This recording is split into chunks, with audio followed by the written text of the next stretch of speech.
Sir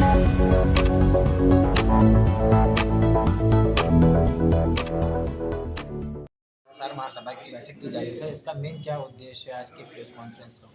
मोमिन साहब सभा की प्रदेश की कार्यकारिणी की आज बैठक संपन्न हुई है हमारे यहाँ, और जिसमें आज प्रदेश के हमारे विभिन्न जिलों से सारे लोग यहाँ पर शामिल हुए हैं, जिसमें प्रमुख रूप से मेरठ, बदायूं, आपका बनारस, हरदोई, उन्नाव, सीतापुर, इस तरह लखीमपुर, तमाम लोग यहाँ पर उपस्थित हुए। और आज कार्यकारिणी की बैठक में अहम मुद्दे थे कि आगामी लोकसभा का जो चुनाव 2024 में है, इसमें मोमिन साहब सभा की रूपरेखा हो।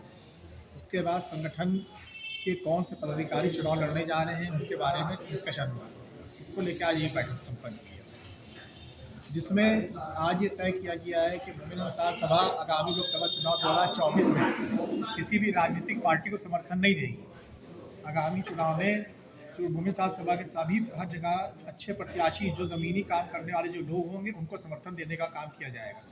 उसमें हमारी ज़िला की कमेटियाँ अपने ज्ञान से ऐसे प्रत्याशियों के नाम भेजेंगी, ज़मीनी तौर पर काम करेंगे, लोग खिदमत करने वाले होंगे, उनकी लिस्ट राष्ट्रीय कार्यालय को आएगी, यहाँ से उनके नामों को जारी करने का काम किया जाएगा। सर, जिस तरीके से इस वक्त पे बहुत सी तंजीमें हैं, बहुत से वकील भी हैं जो ईवीएम की लड़ाई लड़ रहे हैं, ईवीएम को हटाने की मांग कर रहे हैं, उसको आप किस तरीके से सन 2024 के इलेक्शन को लेकर के देखते हैं?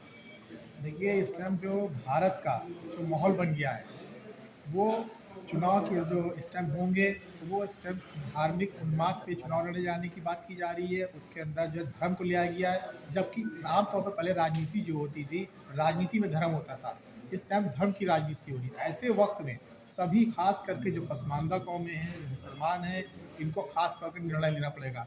अभी तक के जो किसी एक पक्ष को हराने के लिए वोट देते थे, उनको इससे उबरना पड़ेगा।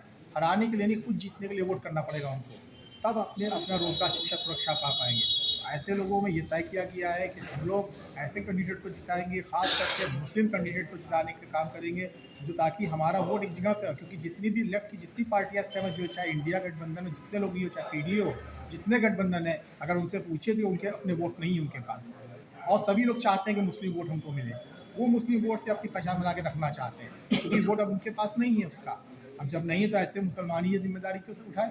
उसको भी अपने आना है आगे, उसको भी सत्ता चाहिए, जहाँ से बढ़ता है उसको वहाँ पहुँचना है। अभी तक तो मांगने वाला आज तक के बना है, वो भी चाहता है कि हम भी बांटने वाले बने।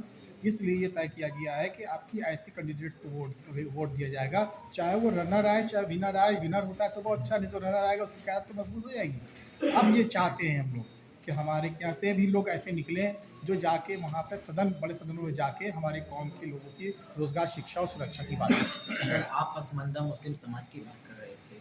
सर, पसमानदा मुस्लिम समाज के राष्ट्रीय अध्यक्ष मंसूरी जी बोलते हैं कि आजकल की पार्टियां पसमानदा मुस्लिम समाज को लेकर के फायदे उठा रही हैं, उसकी आड़ में इलेक्शन वोट बैंक बना रही हैं। क्या ये कहना सही है? आप देखिए, मंसूरी साहब का अपना वो किसी एक पार्टी से भी ताल्लुक़ रखते हैं, उनका अपना संगठन भी है, अच्छा काम करते हैं वो। लेकिन जहाँ तक मोमिन साहब सभा का सवाल है, मोमिन साहब सभा आज भारत की एक ऐसी राजनीतिक पार्टी, गैर राजनीतिक पार्टी बन चुकी है, जिसमें पूरे देश में आज 15 स्टेटों में हम लोग काम कर रहे हैं। अभी महाराष्ट्र सम्मेलन करके आए हैं, और कोई साल भी अभी तक के राष्ट्रीय सम्मेलन ब्रेक नहीं हुआ है। आज जो कैडर देश सबसे बड़ा ऑर्गेनाइजेशन माना जाता है, मोमिन साहब सभा को माना जाता है, आज इसके सब में मिलकर तय करा है कि अब हम लोग को उभरना है, अपने लीडर पैदा करना है, उनमें जो है उनको बड़े सदनों में भेजने का काम करना है। सर, कितनी जगहों पे कितनी सीटों पर आप इलेक्शन लड़ने की तैयारी की है? हमने आपसे अर्ज किया है कि मोमिन साहब सभा तो गैर राजनीतिक पार्टी है, संगठन है, ये कोई राजनीतिक पार्टी नहीं है। ये अच्छे प्रत्याशी को, चाहे वो किसी पार्टी का हो, अगर हाँ राष्ट्रवादी जन समाज पार्टी का कोई प्रत्याशी कहीं से भी लड़ेगा तो मोमिन साहब सभा खुल के उसके साथ आएगी।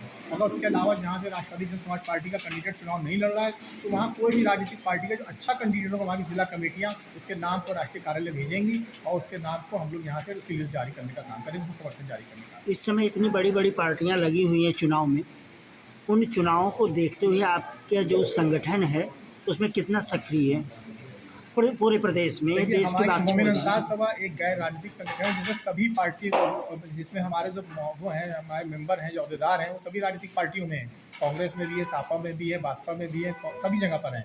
लेकिन जहाँ पे समाज की बात आती है, जहाँ पे कौम की बात आती है, जहाँ पे मुस्लिम कौम को उनका हक दिलाने की बात आती है, तो जो मोमिन साहब सभा निर्णय ऐसी सब उसके ऊपर काम करते हैं। तो इस बार भी यही कहा गया है कि वो कैंडिडेट को जिता कर बड़े सदन में भेजने का काम करेंगे जो कैंडिडेट समाज को रोजगार, शिक्षा और सुरक्षा दिलाने का काम करेगा, उसका समर्थन जारी किया। कौम की बात किया जाए तो ओवैसी से ज़्यादा अच्छा तो कोई नहीं आप लोगों के करता है। जहाँ तक कि आपने सवाल ही कर लिया है उसी साहब का, तो आज भारत के अंदर 27 प्रदेश हैं। उन 27 प्रदेश से हर एक मुस्लिम क़यादत का ऐसा ओवैसी को भेजना है जो जाके वहाँ पे ओवैसी के साथ उनकी आवाज़ भी बुलंद करने का काम करे। आज वक्त ज़रूरत पड़ गई है मुसलमानों को कि अपनी क़यादत भेजने का तो बात होगी। आज मुसलमान दरी बिछाने का काम करता चला है। 75 सालों में हम 35% नौकरियों में थे, आज 1% भी नौकरियों में नहीं बचे। आज कहाँ गया वो कांग्रेस का ज़माना, वो कहाँ गया सापा का ज़माना, कहाँ गया सापा का काबू ठाकुर का उनका जो फार्मूला हमने नहीं कर पाया आज तक। तो क्या है कि मुसलमान ठगा गया है, उसकी समझ में आ गया है कि जब तक अपनी क़यादत नहीं पहुँचेगी बड़े सदनों में, जब तक ये पार्टियाँ ठगती रहेंगी। अब हमारे लीडरों को जानना होगा जो जाके 27 प्रदेशों के ऐसे बड़े लीडर हों जो जाके बड़े सदनों में जाके रखें अपनी बात, उनको काम करवाने का काम करें। पूरी तरीके से सपा तो पीडीए पे लड़ाई लड़ रही है, तो उसमें आप क्या कहना चाहते हैं? पीडीए पे भी लड़ाई लड़ रही है और माई पे भी चुनाव लड़ रही थी, आपने देखा होगा पहले। अब समीकरण बदल गए, तब मुस्लिम ज़्यादा हुआ करता था, अब महिला यूथ हो गया है। तो अब सब देखिए जितनी राजनीतिक पार्टियां जो सेकुलर कहती हैं कहीं ना कहीं सॉफ्ट हिंदुत्व पे चुनाव लड़ रही हैं। मुसलमान इस बात को समझ गया है। मुसलमान इस बात का बाइकाट करते हुए अब की अपनी मुस्लिम क़यादत को वोट देने का काम करेगा। आपको क्या लगता है कि भाजपा भी मुस्लिम का यूज करती है? भारतीय जनता पार्टी ने, जहाँ तक कि मैंने पहले भी अर्ज किया था, एक बार मुझसे पूछा गया तो मैंने कहा था कि भारत के प्रधानमंत्री नरेंद्र मोदी जी आज भारतीय जनता पार्टी की जो सत्ता में इस टाइम है, उनका भी कहना ये है कि पसमानदा की बात तो की जाती है लेकिन उनके सेकंड लाइन के जो लीडर हैं वो मुस्लिम विरोधी बात करते हैं, उसको रोकना पड़ेगा। क्योंकि जब तक इस तरह की बातें होंगी तब तक किसी का हक नहीं दिया जा सकता है। हक देने के लिए अब तो सिर्फ एक ही बात है कि मुसलमानों को अपनी क़यादत को वोट करना पड़ेगा, हार जीत से मुंह मोड़ना पड़ेगा, हराने और जिताने वाले न बनकर खुद जीतने वाले बनने के लिए संघर्ष करना पड़ेगा।